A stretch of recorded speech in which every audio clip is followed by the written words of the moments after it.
Proper person. Order 33 सूट bye इंडिजंट person. आता इथे लक्षात द्या, मी एक स्टोरी सांगते तुम्हाला. सूट बाय इंडिजंट पर्सन, ठीक आहे. याला प्रॉपर पर्सन नाही म्हणतात, PAUPER पर्सन, ठीक आहे.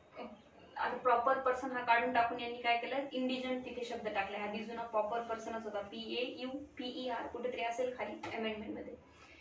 तर कुठलाही पर्सन आहे त्याला सूट दाखल करायचं, पण त्याच्याकडे पैसे नाही आहे, ठीक आहे की नाही. मग तो काय करणार, कोर्टाला एक ऍप्लिकेशन करणार की मला इंडिजंट डिक्लेअर करा तुम्ही, आणि मग नंतर मी सूट दाखल करणार, ठीक आहे. याबद्दल हे सांगते. याच्यामध्ये लिमिटेशन मध्ये पण सांगितलं, लिमिटेशन ऍक्ट मध्ये, की जेवढा पर्सन त्याला इंडिजंट म्हणजे गरीब म्हणून डिक्लेअर करायला लावतो तो एक्झम्प्ट केला जाणार आहे.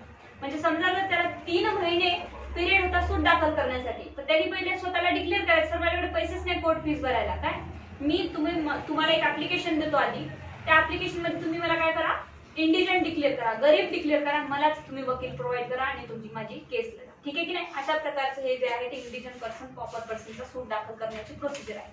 ही खूप महत्वाची आहे. प्रत्येक परीक्षेतही विचारतो, कोर्टातही आपल्याला नेहमी कामाला येते. Suit may be instituted by the indigent person. May be म्हणजे कुठलाही पर्सन एक इंडिजंट पर्सन म्हणून सूट दाखल करू शकतो कोर्टात. आता एक्सप्लेनेशन दिले आहे. 1 explanation, person is an indigent person. मग कोण पर्सन तो इंडिजंट राहणार आहे तर बघूया. If he is not possessed of sufficient means other than a property exempt from attachment in execution of a decree and the subject matter of the suit to enable him to pay the fees prescribed by law for the plaintiff in such a suit. आता इथे काय म्हटलं आहे, त्याच्याकडे sufficient means नाही आहे. Sufficient means म्हणजे कोणते, आता जे आपण सेक्शन 60 मध्ये पाहिलं, जे आपण ऑर्डर 21 मध्ये पाहिलं की काय काय एक्झम्प्ट करायचं त्याच्या प्रॉपर्टी. म्हणजे त्याच्या वाईफचे काही महत्वाचे दागिने असतील, त्याचं घर आहे, त्याचे बेड्स आहेत, त्याचे कुकिंग वेसल्स आहेत, ठीक आहे की नाही. हे सगळ्या सोडून त्याच्याकडे दुसरी प्रॉपर्टी काय आहे हे बघितलं जाईल, तरच त्याला इंडिजंट डिक्लेअर केलं जाईल. पुढे म्हटलंय, where no such a fee is prescribed if he is not entitled to the property worth 1000 rupees other than the property exempt from the attachment in execution of a decree and the subject matter of the suit.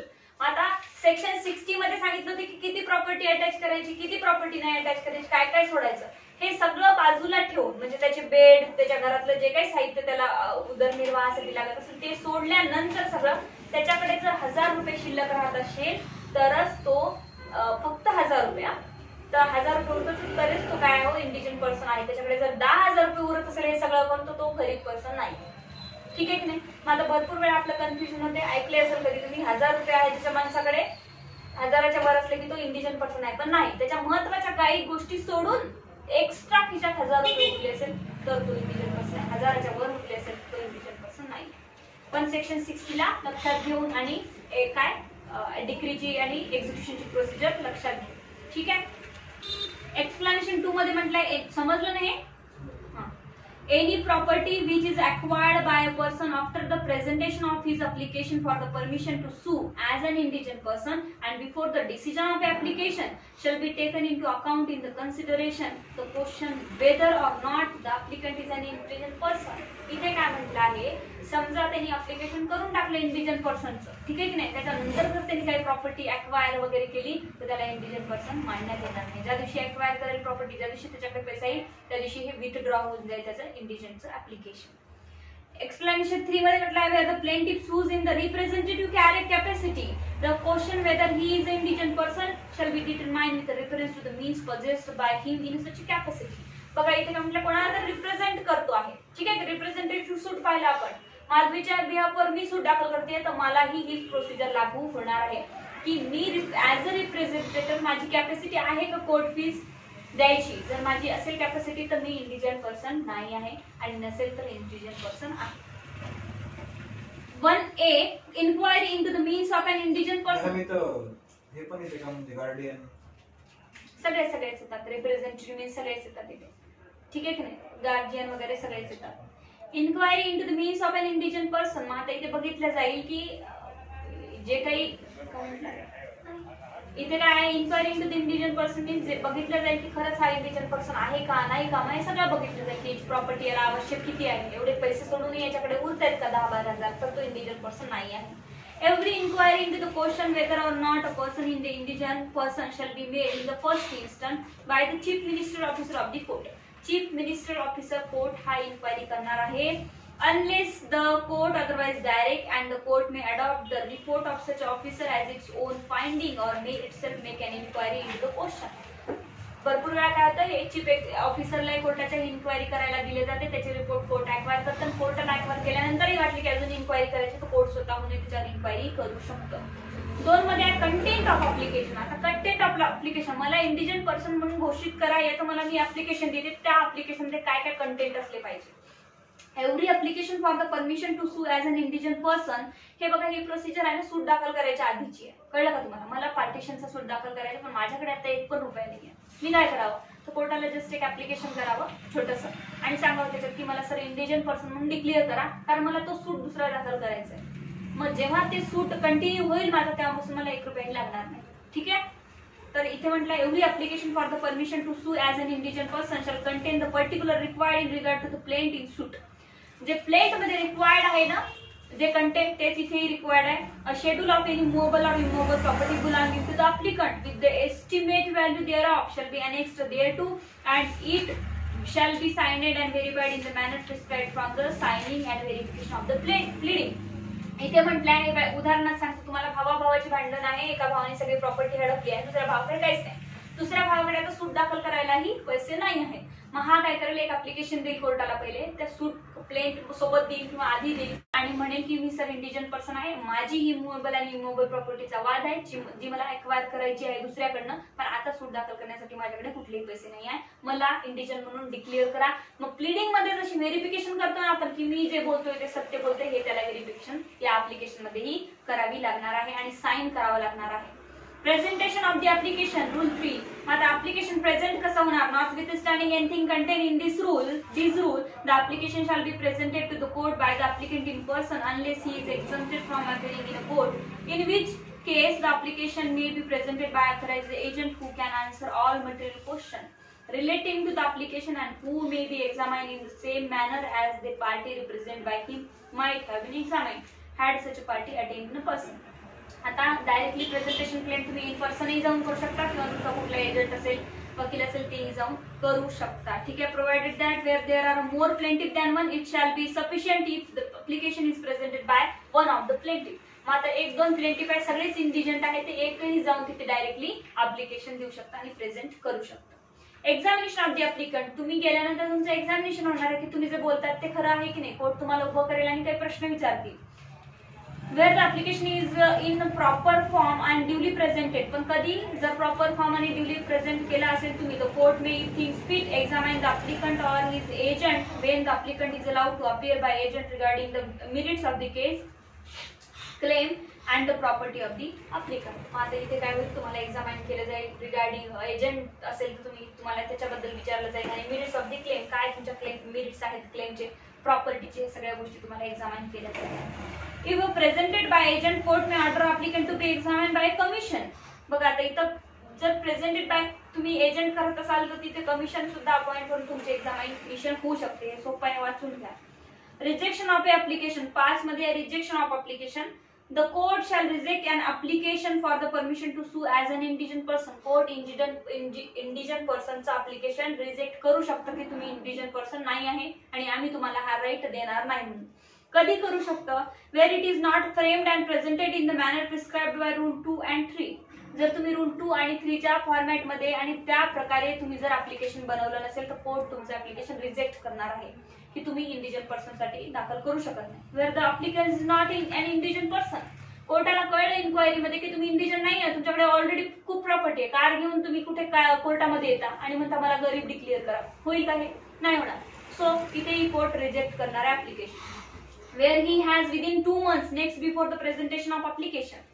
ठीक है कि नहीं, within 2 months next before the presentation of application dispose of any property fraudulently. कुठली property तो dispose करा, ठीक है, after application और इन और टू बी आफ्टर पण आणि बिफोर पण, ठीक आहे. और in order to be able to apply to the permission to sue as an indigent person. आणि मग परत काय करतोय, अप्लाय करतोय, स्वतःची प्रॉपर्टी विकून टाकतो आणि म्हणतो आता मला गरीब डिक्लेअर करा, इंडिजिनंट डिक्लेअर करा. आणि हे जर कोर्टाला कळलं तर कोर्ट काय करणार आहे, तुमचं ऍप्लिकेशन रिजेक्ट करणार आहे. Within 2 months next before.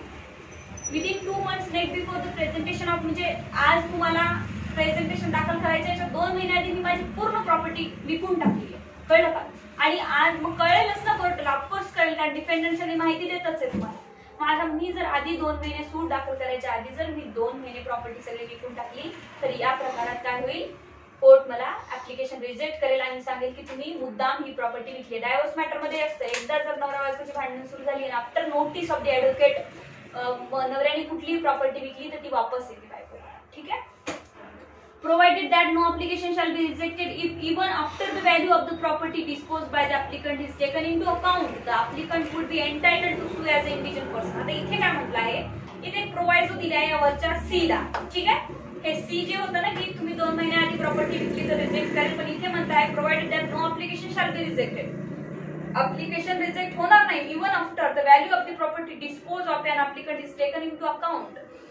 The applicant would be entitled to sue as an indigent person. But जी प्रॉपर्टी तुम्ही विकली त्याची व्हॅल्यू किती आहे याच्यावर डिपेंड करतं. तुम्ही जर 1000च्या आतमधलीच प्रॉपर्टी विकली असेल, ठीक आहे की नाही, तुम्हाला आधी गरज होती तर ती अकाउंट केल्या जाईल. अकाउंट म्हणजे त्याला कन्सिडर केलं जाईल. तुम्ही समजा एखादा तर माझा ट्रायपॉड आहे 1000 रुपयाचं, मी विकून टाकलं, मला पैशाची गरज होती. प्रॉपर्टी कोणती विकू नये, खूप मोठी प्रॉपर्टी, कार विकली समजा, ठीक आहे की नाही, कार विकली तर त्याला कन्सिडर केलं जाईल. पण छोटी मोठी 1000 रुपयापर्यंतची गोष्ट विकली तर ती कन्सिडर होणार नाही, तुम्हाला इंडिजन म्हणून कोर्टाला घ्यावंच लागणार, बिकॉज ऑलरेडी 1000 रुपयापर्यंतच होती. ठीक आहे. Where his allegation do not show a cause of action, त्याचे जे allegation आहे ते cause of actionच दाखवत नाही. ठीक आहे की नाही, फालतू आहे, काही रिझन्सच नाही त्याच्या cause of action ला, तेव्हा ही ऍप्लिकेशन रिजेक्ट होऊ शकतं. Where he has entered into any agreement with reference to the subject matter of the proposed suit under which any other person has obtained the interest in such a matter. इथे काय म्हटलंय बघा, तो एखाद्या third पर्सनला agreement करतोय. काय agreement करतोय की तुम्ही माझी केस चालवा, असाइनर लावतोय आणि माझे जे पर्सेंटेज येईल ना मी तुम्हाला नंतर देईन. अशा प्रकारे थर्ड पर्सनला जर त्यांनी असाइनर म्हणून किंवा प्लीडरला म्हणतात, प्लीडरनी मान्य केलं, वकिलाकडे गेला, सर तुम्ही माझी केस लढा, मी तुम्हाला केसमध्ये 15% देतो जर जिंकलो तर. अशा प्रकारच्या जर कोणाला अग्रीमेंट केले तर त्यांनी तर त्याला इंडिजन पर्सन म्हणता येणार नाही. ठीक आहे. Where the allegation made by an applicant in the application shows that the suit would be barred by any law for the time being in force. एखाद्या लॉनी बार्ड केलाय असे अलिगेशन लावतोय की त्याचे अलिगेशन लॉनी बार्ड केले सध्या. ठीक आहे की नाही. एखादा नवीन कायदा निघालाय आणि त्या कायद्यामध्ये सांगितले की असे अलिगेशन तुम्ही लावू शकत नाही, त्यावेळेस तुमचा सूट बार्ड होणार आहे. Where any other person has entered into an agreement with him to finance the litigation. एखादं फायनान्स सोबत त्यांनी अग्रीमेंट केलेलं आहे, फायनान्शियली असे काही अग्रीमेंट केलेले आहेत, तसे अग्रीमेंट जर त्यांनी केलेले असेल तर तो इंडिजन पर्सन होणार नाही. ठीक आहे. 16 रुपयाची याच्यात आहे.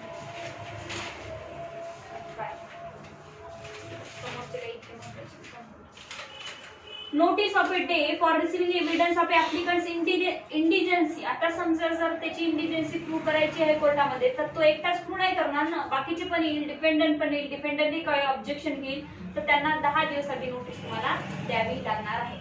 Where the court sees no reason to reject the application on any of the grounds stated in Rule 5. Rule 5 नुसार कोर्टाला वाटते की रिजेक्ट करण्याचे काही ग्राउंड दिसत नाही आम्हाला, त्याचं ऐकून घेतलं पाहिजे आपण. मग it shall fix a day, court day fix करणार आहे, of which at least 10 days clear notice shall be given to the opposite party and the government pleader. जर अपोजिट पार्टी प्रायव्हेट असेल तर अपोजिट पार्टीला किंवा गव्हर्नमेंट प्लीडर असेल तर government प्लीडरला. For receiving such evidence as the applicant may adduce in proof of his indigency and for hearing any evidence which may adduced in the disprove thereof. मात्र तुम्ही याला इंडिजन्सी डिस्प्रूव्ह करायला तुम्ही एव्हिडन्स आणू शकता. ठीक आहे. इथे ऑब्जेक्शन घेणार हिअरिंग साठी आणि त्यांना 10 दिवस टाइम देऊ शकतो कोर्ट. Procedure at hearing. आता प्रोसिजर ॲट हिअरिंग खूप सोपं आहे. On the day so fixed or as soon thereafter as may be convenient, the court shall examine the witness. जो काही डे कन्व्हिनियंट आहे त्या दिवशी विटनेसेस एक्झामिन होणार आहे कोर्टामध्ये. रेग्युलर प्रोसिडिंग सुरू होणार आहे. Procedure by either party and may examine the applicant or his agent and shall make a full record of the evidence. आणि जेवढे काही विटनेसेसचे तुमचे एव्हिडन्स होणार आहे कोर्टामध्ये, कोर्ट त्याला रेकॉर्ड बनवणार आहे आणि ठेवणार आहे. The examination of a witness under sub rule 1 shall be confined to the matter specified in B, C and E of rule 5, but the examination of applicant or his agent may relate to any of the matters specified in. म्हणजे जे काही examination आहे ते 5 शी संबंधितच असल्या पाहिजे. Rule 5 मध्ये काय पाहिलं आपण की इथे कुठलाही ग्राउंड येऊ नये रिजेक्शनचा. ठीक आहे की नाही. अशा प्रकारे त्या सगळ्या गोष्टी असल्या पाहिजे. आता इथं काय म्हटलं पुढे, the court shall also hear any argument with parties may desire to offer in question whether. जे काही क्वेश्चन्स विचारतात ते सगळे रेकॉर्ड मध्ये कोर्ट घेणार आहे. The court shall then either allow or refuse to allow the applicant to sue as an individual person. मग कोर्टाला परतही राईट आहे एवढं सगळं बघितल्यानंतर की अलाउ करायचं की नाही करायचं. अलाउ टू सू म्हणजे आता सूट दाखल करायचं आहे. एकदा याला इंडिव्हिज्युअल पर्सन आपण डिक्लेअर केलं मग कोर्ट काय करेल, सूट दाखल कर, आता आम्ही तुझा खर्च उचलतो असं सांगणार आहे. हे डिसाइड कोर्ट करणार आहे. 8 प्रोसिजर इफ अप्लिकेशन ऍडमिटेड. आता याचं ऍप्लिकेशन ऍडमिट केलं कोर्टाने की तू इंडिव्हिज्युअल पर्सन आहे, आता याला इथून पुढे काहीही खर्च लागणार नाही सूट दाखल करायसाठी. ठीक आहे की नाही. तर काय म्हणत आहे, तर the application is granted it shall B numbered and registered. त्याला एक नंबर पडेल, त्याला रजिस्टर मध्ये एंट्री होईल तुमच्या ऍप्लिकेशनची. And shall be deemed the plaintiff in the suit, and the suit shall proceed in all other respects as the suit instituted in the ordinary manner. मात्र तुम्हाला जसं ऑर्डिनरी मॅनर मध्ये एक प्लेंटिफ म्हणून सूट दाखल करायचा राईट मिळणार होता तो इथे तुम्हाला मिळणार आहे, बिकॉज तुम्ही डिक्लेअर झाले की तुम्ही इंडिव्हिज्युअल पर्सन आहात. Except that the plaintiff shall not be liable to pay any court fees. पण आता तुम्हाला इथे मात्र कोर्ट फीज पे करायची गरज आहे का नाही. रेग्युलर सूट मध्ये काय असतं, कोर्ट फीज पेड करावी लागते तुम्हाला, पण इथे तुम्हाला ऍडमिट केलं आहे इंडिव्हिज्युअल पर्सन म्हणून तुम्हाला इथे कोर्ट फीज पे करायची गरज नाही. और fees payable for service of process. आणि समन्स साठी सुद्धा तुम्हाला फीज म्हणजे आता तुम्हाला समन्स पाठवायचं तर 10 रुपयाचं तिकीट लावावं लागतं समन्सला, तर याच्यासाठी सुद्धा तुम्हाला पे करायची गरज नाही. In respect of any petition appointed by of pleader or other proceeding connected with the suit. ठीक आहे की नाही. मात्र तुम्हाला वकीलही लावायची गरज नाही, वकिलाची फीजही द्यायची गरज नाही, काही नाही. पिटिशन जरी असलं तरी हे रेग्युलर सूट सारखं जरी दाखल करून घेतलं कोर्टाने, फक्त फीज मात्र आणि कॉस्ट कुठली लागणार नाही, because you are declared as an individual person. Rule 9 withdrawal of a permission to sue as an individual person. आता बघा विथड्रॉ कधी कधी होईल की suit as an individual person. The court may on the application of the डिफेंडंटने application केलं, काहीतरी objection घेतले of the government plead or the government pleader or which 7 days clear notice in a writing has been given to the plaintiff, order that the permission granted to the plaintiff to sue as an individual person be withdrawn. आता काहीतरी objection घेतात dependent government pleader की हा जो person आहे तो individual person नाही आहे. मग कसं नाही आहे, काय कारण आहे ते कुठल्या ग्राउंडवर याला विथड्रॉ करायला लागेल defendant, if he is guilty of vexatious or improper conduct in the course of the suit. काहीतरी वॅक्शिशियस त्यांनी असं केलेलं आहे, त्याच्याकडे पैसे होते तरी पण तो सांगतो की माझ्याकडे पैसे नाही आहे आणि गिल्टी आणि वॅक्शिशियस क्लेम करतोय. If it appear that his means are such that he ought not to continue sue as an individual person. बघा त्याच्याकडे असे काही मीन्स आहे की त्याला कंटिन्यू इंडिव्हिज्युअल पर्सन म्हणून सूट दाखल करण्याचा राईट नाही आहे. डिपेंडंटाकडे की त्याच्याकडे काहीतरी मीन्स आहे, साधना आहे की तो कोर्टाची फीस भरू शकतो. See if he has entered into any agreement with reference to the subject matter of the suit under which any other person has obtained an interest in such a subject matter. इथे म्हटलं आहे की त्यांनी एखाद्या कुठल्या तरी person सोबत असं काही अग्रीमेंट केलेला आहे की तो त्याला पैसा पुरवतोय. ठीक आहे की नाही, थर्ड पर्सन, बट तरी हा काय सांगतोय की मी इंडिव्हिज्युअल पर्सन आहे. ठीक आहे, अशा बाबतीत मी काय होऊ शकतं, याचा सूट विथड्रॉ होऊ शकतं. 9A court to assign a pleader to an a represented individual person. इथे काहीही सांगण्यासारखं नाहीये तुम्हाला. जर इंडिव्हिज्युअल पर्सन असेल तर कोर्ट त्याला वकील लावून देतं. हायकोर्टाचे जे रूल्स आहेत त्याप्रमाणे वकील लावून. ठीक आहे, ते वाचायची पण गरज नाही. 10 मध्ये cost where individual person succeed. आता जर इंडिव्हिज्युअल पर्सन सक्सीड झाला तर कॉस्ट घेणार का कोर्ट. ठीक आहे की नाही. Cost where individual person succeed, where the plaintiff succeed in a suit, the court shall calculate the amount of a court fees which would have been paid by the plaintiff if he had not been permitted to sue as an individual person.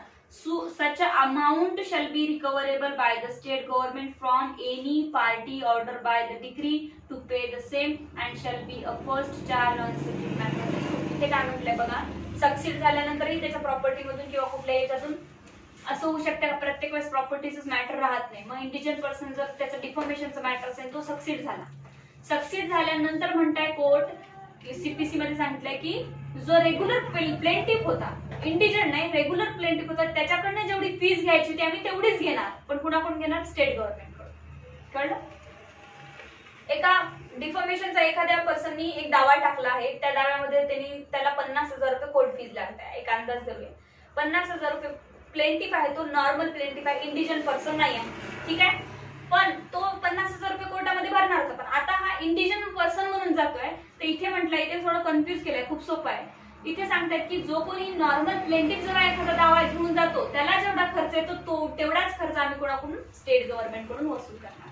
कळलं? इंडिजन पर्सनचा काही खर्च कमी जास्त होत नाही, फक्त स्टेटचा. Procedure where indigent person fails. आता म्हणताय की procedure where indigent person fail, where the plaintiff fails in the suit or permission granted to him to sue as an indigent person has been withdrawn or where the suit is withdrawn or dismissed. आता सूट dismiss झाला किंवा withdraw झाला, मध्येच काहीतरी झालं तर fail झाला आहे हे सक्सेड होण्यासाठी. Because the summons for the defendant to appear and answer has not been served upon him in consequence of the failure of the plaintiff to pay the court fees or postal charges chargeable for such a service or to be present copies of the plaint of concise statement. कुठल्याही प्रकारे त्यांनी आता court fees भरली नाही आणि तो fail झालेला आहे. Because the plaintiff does not appear when the suit is called on the hearing. आणि तो appear पण झाला नव्हता जेव्हा त्याला बोलवलं होतं. The court shall order the plaintiff or any person added or co-plaintiff the suit to pay the court fees which would have been paid by the plaintiff if he had not been permitted to sue as an indigent person.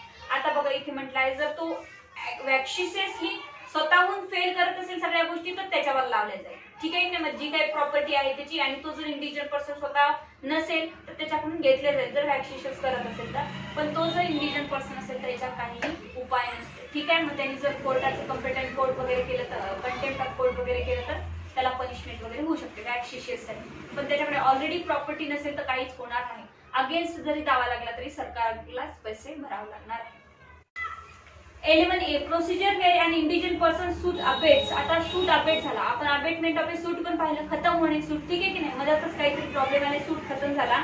Where the suit abates by reason of the death of the plaintiff or any person added as a co-plaintiff, the court shall order that the amount of the court fees which would have been paid by the plaintiff if he had not been permitted to sue as an indigent person. परत तेच म्हटलं आहे, death झालं, abetment झाली, काही असे problem झाले, जर कॉस्ट लावायचं काम पडलं कोणाला तुम्हाला, तर जेव्हा तो इंडिजिन पर्सन नव्हता त्यावेळेस जी कॉस्ट लावण्यात येईल तीच कॉस्ट तुम्हाला इथे लावण्यात shall be recoverable by the state government from the estate of the deceased property. 12 state government may apply for payment of a court fees. आता स्टेट गव्हर्नमेंट अप्लाय करू शकतं जर तुम्ही असे वॅक्शिशस क्लेम केले काही आणि तुम्ही इंडिजिन पर्सन नाही आहे किंवा नंतर तुमच्याकडे प्रॉपर्टी आली तर तुम्हाला हे अशा नोटिसी येतात. The state government shall have the right at any time to apply the court to make an order for the payment of court fees under rule 10, rule 11 और रूल 11A. एवढ्या जेवढ्या काही कॉस्ट लावल्या ना आतापर्यंत तेव्हा स्टेट गव्हर्नमेंट तुमच्याकडून कधीही तुमच्या प्रॉपर्टी मधून वसूल करू शकतो. ठीक आहे. 13 मध्ये state government to be deemed a party. आता स्टेट गव्हर्नमेंट पार्टी पण होऊ शकतो. All matter arising between the state government and any party to the suit under rule 10, 11 or 11A or 12 shall be deemed to be a question arising between the parties to the suit within the meaning of this section 47. मग समजा असा सूट कुठला सुरू आहे तुमचा आणि तुम्ही पहिले काही स्टेट गव्हर्नमेंटच्या पैशांचा फायदा घेतलाय, तिथे स्टेट गव्हर्नमेंट डायरेक्टली पार्टी होऊ शकतं आणि म्हणू शकतं याचा जेव्हाही निर्णय लागेल त्याच्यामध्ये आम्हाला एवढे पर्सेंटेज पाहिजे कारण याच्यावर आमचे पैसे आहेत. 14 recovery of amount of a court fees. आता recovery of amount of a court fees, जर कोर्ट फीज लागली आणि तुम्ही गेले इंडिजिन पर्सन पळून सक्सेड होऊन सगळं ठीक आहे तर मग काय होणार आहे. Where an order is made under the rule 10 or 11A, the court shall forthwith cause a copy of the decree or order to forward it the collector who may without prejudice to any other mode recover the amount of court fees specified therein from the person or property liable for the payment as if he it were the arrears or land revenue. आता हे जर तुम्ही सगळे arrears revenue कोर्टाचे fees बुडवल्या तर सरळ कलेक्टरला आदेश जातात executive ऑफिसरला आणि त्यांना म्हणतात की हे कलेक्ट करून आणा.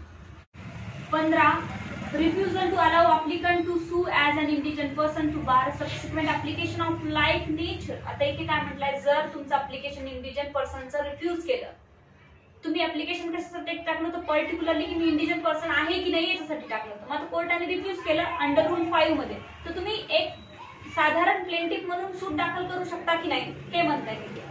An order refusing to allow the applicant to sue as an indigent person shall be barred to any subsequent application of the like nature by him in respect of the same right to sue. जर एकदा कोर्टाने तुमचं application reject केलं की तुम्ही इंडिजिन person नाही आहे, तुम्ही परत दुसऱ्यांदा जाऊन सबसिक्वेंट ऍप्लिकेशन देऊ शकत नाही की परत सर मला बघा डिक्लेअर करायचं. But the application shall be at liberty to institute a suit to the ordinary manner in respect of a right. इथे काय म्हटलंय, पण तुम्ही डायरेक्टली दुसरं एक सूट ऍज अ प्लेंटिफ म्हणून मी फीज भरून सूट दाखल करायला मला कोणीही अडवणार नाही. Provided that the plaintiff shall be rejected if he does not pay either at the time of the institution of the suit or within such time thereafter as the court may allow the cost if any incurred by the state government, the government and by the opposite party opposing his application for leave to sue as an indigent person. मग इथे म्हटलंय की तुम्ही दुसरा कुठलाही ordinary सूट तिथे जाऊन दाखल करू शकता, पण त्यात जर तुम्ही फीस नाही भरली तर मग ते तुम्हाला दुसऱ्या मॅनर मध्ये स्टेट गव्हर्नमेंटची परमिशन घ्यावी लागेल आणि त्यांना स्टेट गव्हर्नमेंट अपोजिंग पार्टी वगैरे बनणार आहे. पण इंडिजंट पर्सन ऍप्लिकेशन रिजेक्ट झाल्यावर असं काही नाही की तुम्ही सूट दाखल करू शकत नाही regular. Rule 15A grant of A time for payment of a court fees. तो कोर्ट काही नाही तुम्हाला ग्रांट करणार आहे टाइम कोर्ट फीस पेड करण्यासाठी, एवढंच दिले तिथे. 16 मध्ये कॉस्ट आहे. The cost of an application for a permission to sue as an indigent person and of an inquiry into the indigency shall be cost in the suit. आता जी काही inquiry आहे इंडिजन्सीची वगैरे सगळ्या प्रकारच्या कॉस्ट तुम्हाला लागणार आहे आणि त्याच्यासाठी परमिशन तुम्हाला ती घ्यावी लागणार आहे की आम्ही ही कॉस्ट भरणार नाही कारण आम्ही इंडिजंट आहोत. Defence by an indigent person. Any defendant who desire to plead or set up a counterclaim may be allowed to set up such a claim as may indigent person, and the rule contained in the order shall so far as may be applied to him if were plaintiff and his written statement were a plaintiff. आता defence by an indigent person, defence कोण घेतं? Dependent घेतं. तर dependent समजा जर एक सूट दाखल केला आणि त्याच्यामध्ये काउंटर क्लेम जरी दाखल करायला त्याच्याकडे पैसे नसेल तर इंडिजंट पर्सन म्हणून तो काउंटर क्लेम दाखल करू शकतो. ठीक आहे. हे जे काही रिटर्न स्टेटमेंट किंवा प्लेंट आहे कुठल्याही परिस्थितीत तुम्ही काउंटर क्लेम इंडिजंट पर्सन म्हणून स्वतःला डिक्लेअर करू शकता. 18 power of a government to provide for a free legal aid service to indigent person. आता गव्हर्नमेंटला पॉवर आहे तुम्हाला फ्री लिगल एड द्यायला, म्हणजे वकील प्रोव्हाइड करणे, तुम्हाला लिगल एड देणे, काय फ्री मध्ये, बिकॉज तुम्ही गरीब आहात. तुम्हाला गव्हर्नमेंट आहे सगळा खर्च देणार आहे सूट दाखल करण्याचा, तुम्हाला वकील लावून देणार आहे, तुम्हाला टायपिंगचा खर्च देणार, सगळा खर्च तुम्हाला गव्हर्नमेंट देणार. मग आता याचे कसं द्यायचंय कसं नाही, लिगल सर्व्हिस ऑथॉरिटी काय कंडिशन आहे, त्याच्या एजन्सी कुठे कुठे आहे हे हायकोर्ट डिसाइड करतं. सब रूल तुम्हाला सांगते. The High Court may, with the previous approval of the state government, make a rule to carrying out a supplementary provision made by the central government, central or state government to providing a free legal